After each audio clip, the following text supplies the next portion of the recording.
Saudara-saudaraku sekalian, tadi yang pertama, agar kita bisa berubah menggunakan kekuatan yang ada pada diri kita.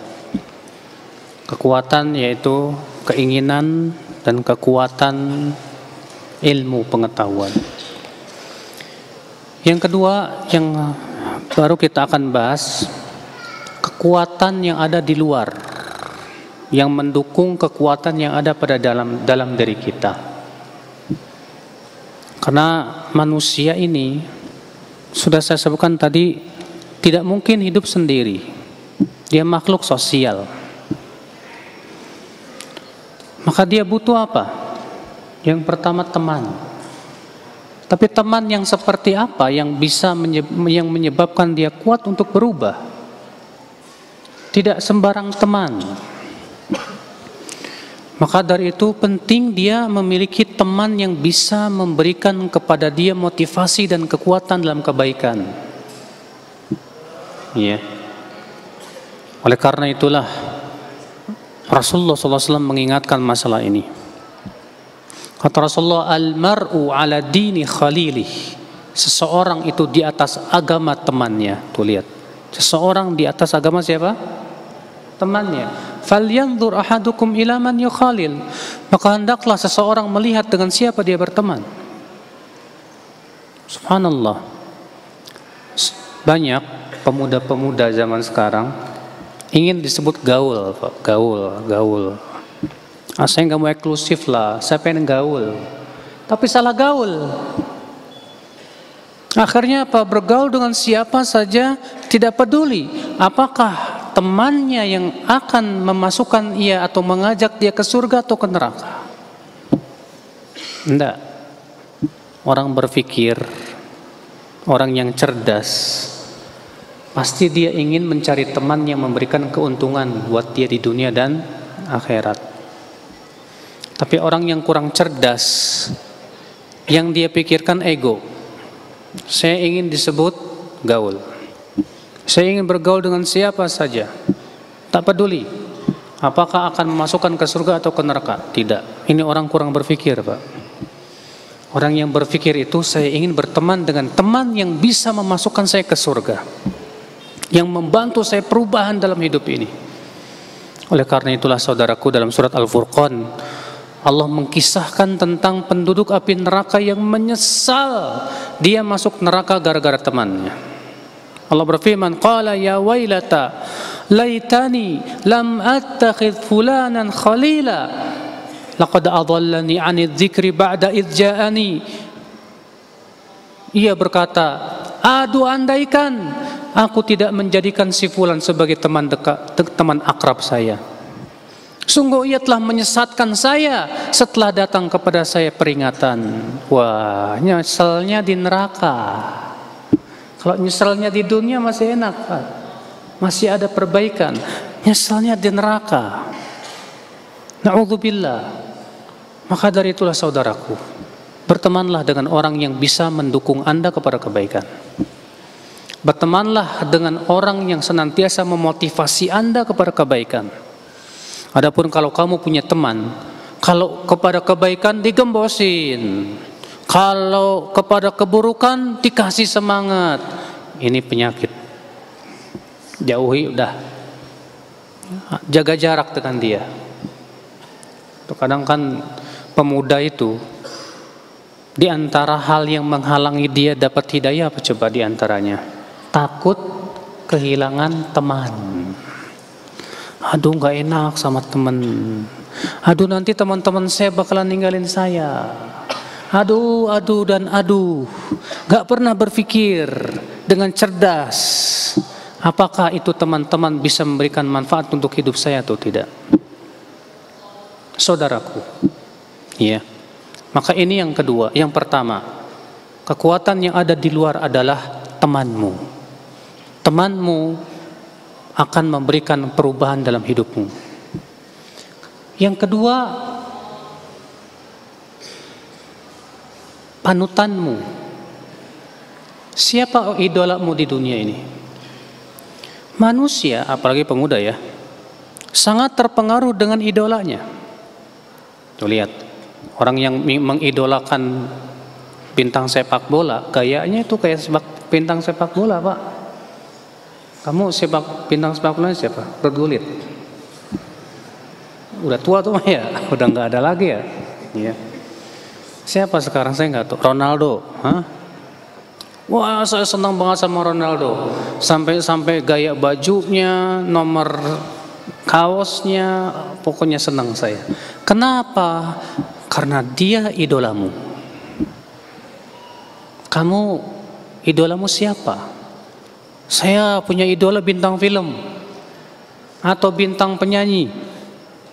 Biasanya pemuda-pemuda yang mengidolakan bintang film, bintang penyanyi ataupun siapapun dia akan berusaha mengikuti gaya dia, ya enggak? Ya. Oleh karena itulah saudaraku, kalau kita ingin berubah, kita harus punya panutan yang benar. Siapa yang kita jadikan idola dalam hidup kita? Jangan salah mengidolakan. Soalnya idola itu kebawa sampai kiamat. Kok bisa gitu? Ya, dengerin hadisnya. Hadis itu dari Muslim dalam sahihnya. Ada seorang laki-laki berkata kepada Rasulullah, "Ya Rasulullah, al-mar'u ahabba qauman walamma yalhaq bihim." Hai Rasulullah, ada orang yang mencintai suatu kaum tapi ia tidak bertemu dengan kaum itu. Bagaimana ya Rasulullah? Apa kata Rasulullah? Al-mar'u ma'aman ahab yaumal qiyamah. Seseorang itu akan bersama yang ia cintai pada hari kiamat. Jadi kalau kamu idolanya siapa? Dengan dialah kamu akan dikumpulin. Kalau kamu idolanya, oh saya idolanya Nabi Muhammad SAW. Itu idola saya, panutan saya. Jujur, ya akan terlihat dia berusaha untuk berpakaian seperti pakaian Rasulullah. Dia akan berusaha untuk punya gaya seperti gaya Rasulullah. Cara nyisirnya ngikutin cara nyisir Rasulullah. Cara bicaranya ngikutin cara bicara Rasulullah sallallahu alaihi wasallam.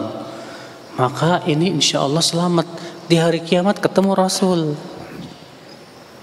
Makanya ini kekuatan panutan.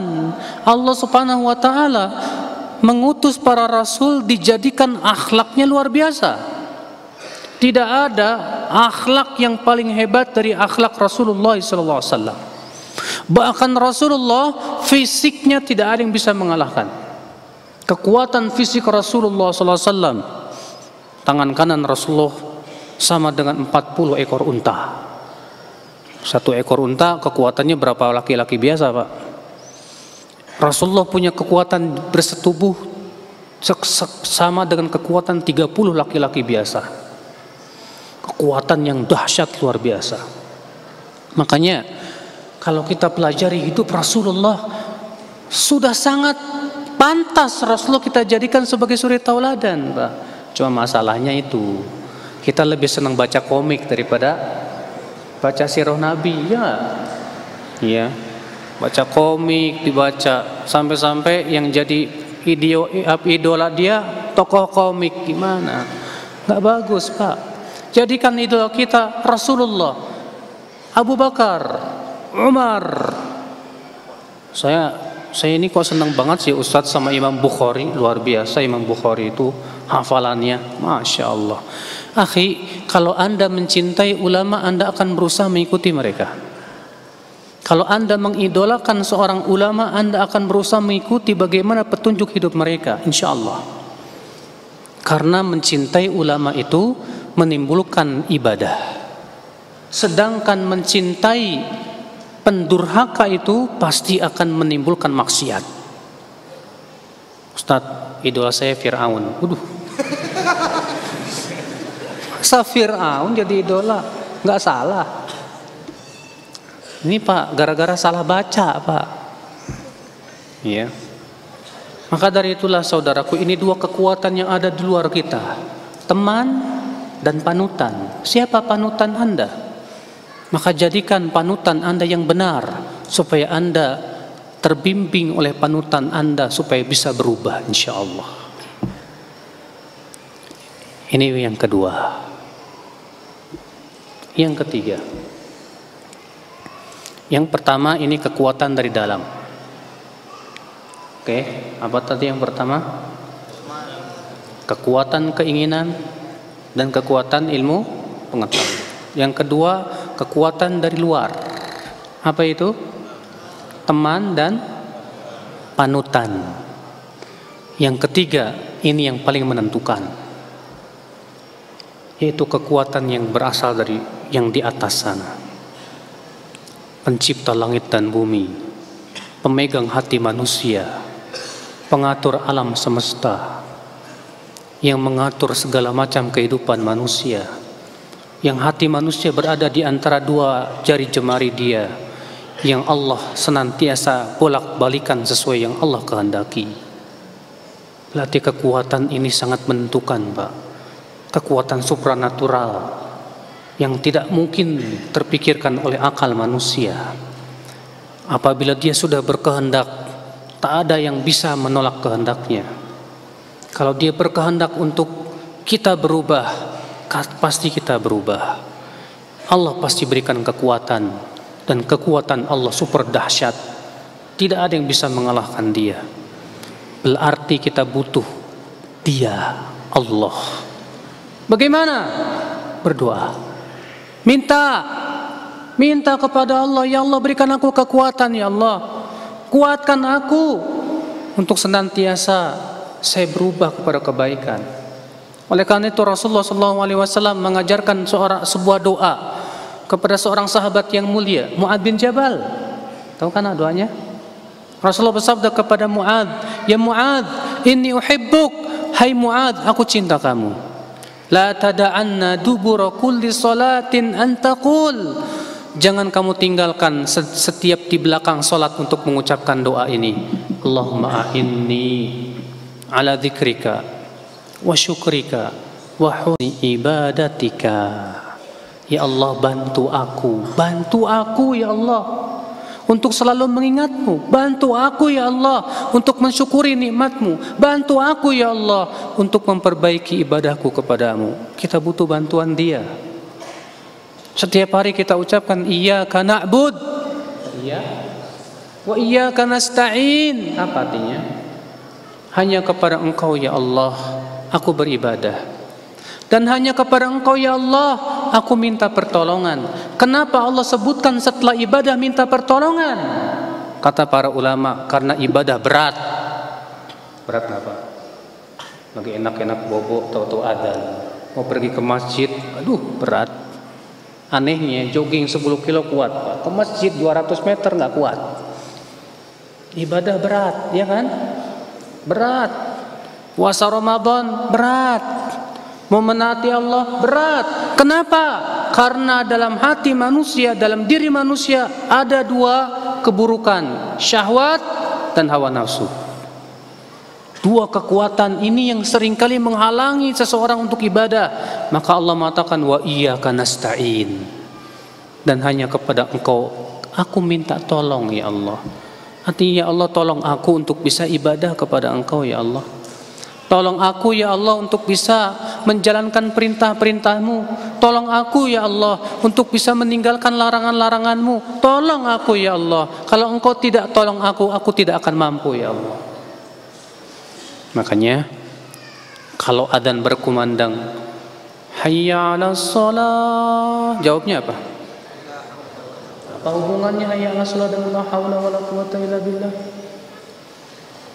Kenapa kalau dipanggil hayya 'alas shalah jawabnya la haula wala quwwata illa billah? Artinya la haula wala quwwata illa billah apa?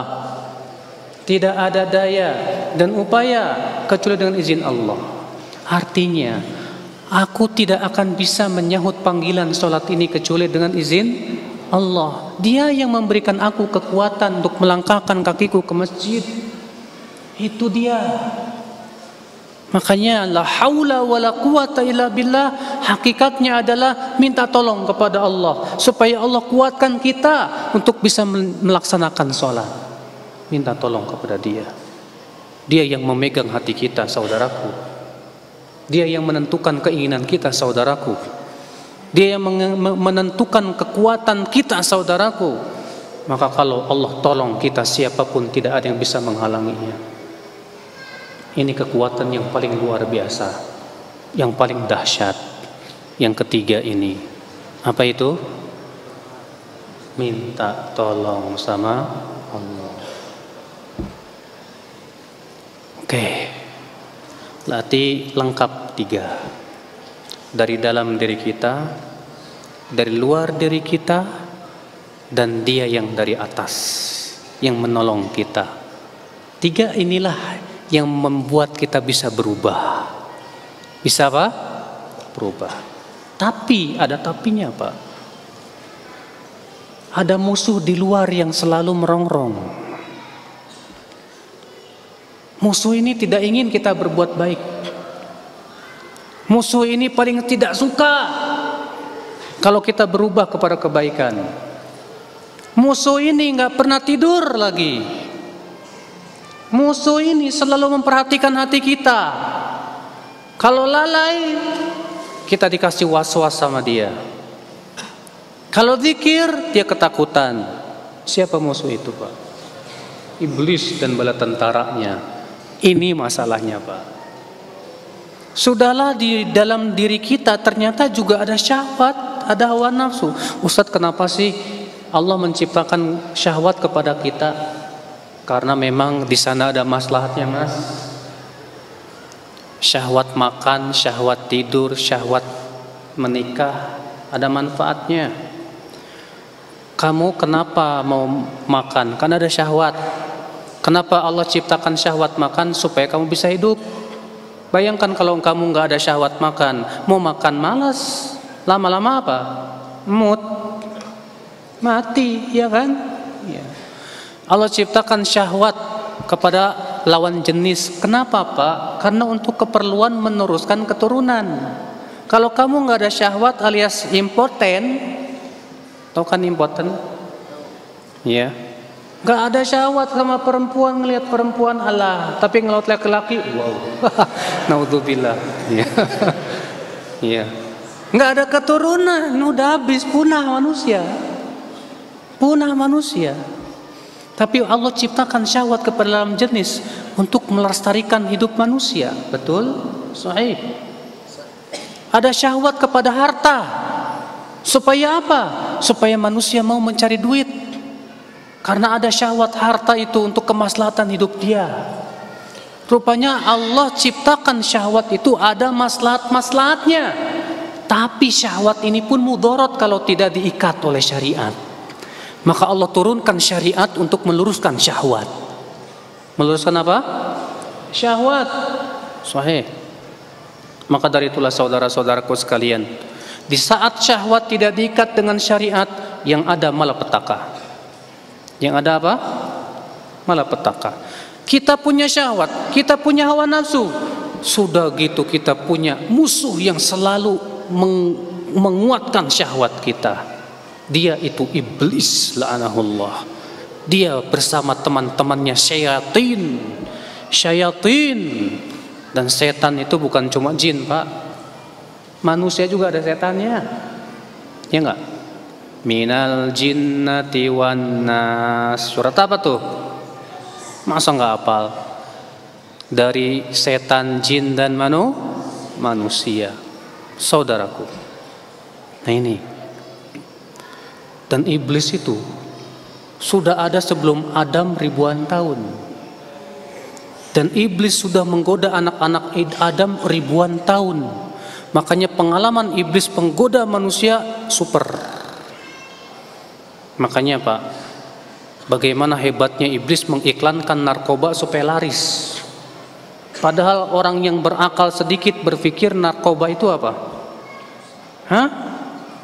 Berbahaya tidak? Berbahaya. Jangankan orang yang berakal, ayam, kambing, sapi yang gak berakal saja tahu itu bahaya. Buktikan, ambil heroin, kasih ayam, jago kalau dimakan. Ancam tuh ayam pakai pisau, yam, kalau lu gak makan, saya sembelih kamu. Gak bakalan mau.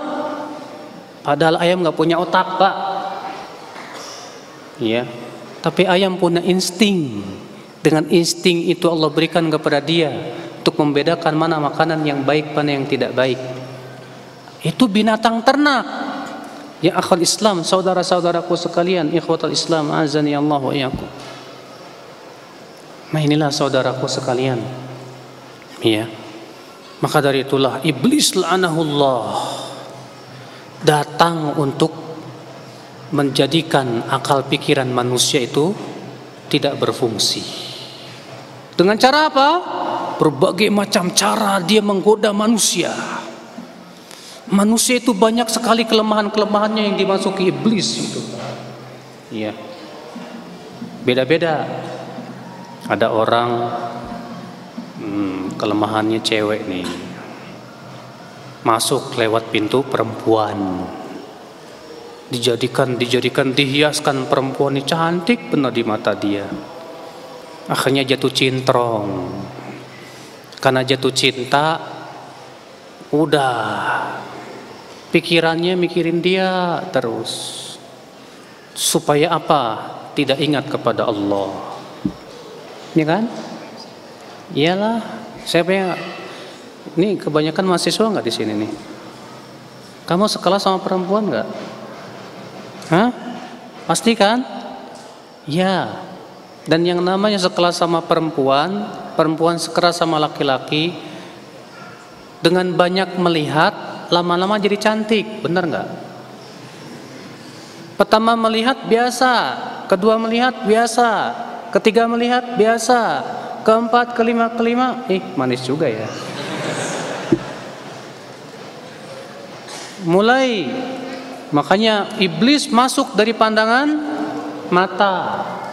Karena pandangan mata itu jendela hati. Istilahnya orang Indonesia apa? Dari mana datangnya lintah? Dari sawah turun ke kali. Dari mana datangnya cinta? Dari mata turun ke hati. Itu bener. Ya. Maka dari itu saudaraku, iblis tahu ini kelemahan manusia, mata. Ya. Di saat mata diumbar, semua dilihat, hatinya tidak bisa terjaga. Karena dari pandangan mata akan berubah jadi pikiran. Sementara kepikiran itu pokok dan sumber keinginan. Kalau antum matanya tidak dijaga, lihat mata, lihat lagi kepikiran. Mikirin dia. Terus iblis pun menghembus-hembuskan dari luar. Indahnya, kamu kalau nggak deketin nanti disamber sama laki-laki lain. Cepetan deketin. Akhirnya apa yang terjadi? Jadi niat. Jadi berupa apa? Keinginan. Iblis. Maka Allah menutup pintu ini. Allah mengatakan apa? Wa kullil mu'minina yaghuddu min absarihim. Katakan kepada kaum mukminin, hendaklah mereka menundukkan pandangan mereka. Susah kan? Susah enggak? Banget. Gimana enggak susah? Antum duduk di depan perempuan. Gimana enggak susah kita jalan di mana-mana makhluk halus bergantayangan? Iya. Akhwal Islam, saudara-saudaraku sekalian. Maka dari itulah ya akhi, berarti kita harus menghadapi musuh ini, musuh dari luar ini. Caranya bagaimana, Pak? Caranya kita harus gunakan kekuatan keinginan kita dan kekuatan kecerdasan kita. Bagaimana menghadapi musuh? Sama seperti antum misalnya ya, seorang panglima perang ketika mau melawan musuh, berarti harus punya taktik dong, ya tidak? Yang kedua, kita harus pelajari apa taktik lawan kita. Lawan punya taktik, kita harus melawan dengan taktik lagi. Iblis punya taktik, kita pun harus pelajari. Saya punya kelemahan di mana? Saya ini paling lemah. Kelemahan saya yang paling lemah adalah saya ini senang sepak bola. Hati-hati, pintu ini bisa jadi pintu iblis, Pak. Banyak pemuda-pemuda bahkan yang udah ngaji, itu sama yang sepak bola itu, ya Allah ya Rabbi, gandrungnya minta ampun, Pak. Ya, bangun jam 2 malam ngapain? Tahajud? Bukan. Itu Liverpool lawan AC Milan itu, ya Allah. Saudaraku sekalian, akhirnya jadi pintu setan juga itulah. Makanya saudaraku, ikhwatul Islam, azani Allah wa iyyakum. Maka inilah saudara-saudaraku sekalian, apabila kita ingin berubah, gunakanlah kekuatan-kekuatan tadi. Jangan Anda katakan saya tidak mampu. Tidak, Anda mampu. Saya dan Anda sama-sama punya mata, punya hidung, punya mulut, bisa gerak dan yang lain. Anda dengan orang yang hafal Quran sama, dengan orang yang taat kepada Allah sama-sama manusia. Kalau dia mampu, kenapa Anda tidak katakan tidak mampu? Harus bisa. Tapi semuanya memang kekuatan hanya milik Allah. Maka mintalah kepada Allah Subhanahu wa taala. Semoga kita termasuk orang-orang yang bisa kuat berubah. Semoga kita termasuk orang-orang yang senantiasa diberikan oleh Allah kekuatan untuk berubah. Amin ya rabbal alamin. Siap berubah? Siap? Siap. Bismillah. Hari ini, detik ini, saya ingin berubah kepada yang lebih baik, insya Allah. Dan istiqomahlah saudaraku, dengan cara banyak-banyak duduk di majelis taklim. Ya, majelis taklim itu seperti charger buat HP. Lama-lama kalau kamu nggak pernah duduk di majelis taklim, akinya soak, baterainya mau mati. Nggak pernah ke majelis taklim, hilang sudah. Akhirnya gaulnya sama orang-orang yang nggak pernah ngaji. Akibatnya apa? Sudah, Anda akan terbawa oleh arus, entah pergi kemana. Maka dari itu wasiat Rasulullah, wasiat Allah dan Rasulnya, bahkan para ulama selalu mewasiatkan menuntut ilmu, duduk di majlis ilmu, duduk di majlis ilmu. Karena itulah kekuatan kita, saudaraku. Kekuatan untuk bisa membuat hati kita selalu kembali lagi kepada Allah. Nah inilah, semoga yang saya sampaikan bermanfaat dan mudah-mudahan kita bisa merealisasikan, terutama saya sebagai pembicara. Ya mudah-mudahan saya berdoa kepada Allah buat diri saya, buat antum semua. Semoga ya Allah Engkau berikan kepada kami semua kekuatan untuk berubah kepada yang lebih baik. Amin ya rabbal alamin.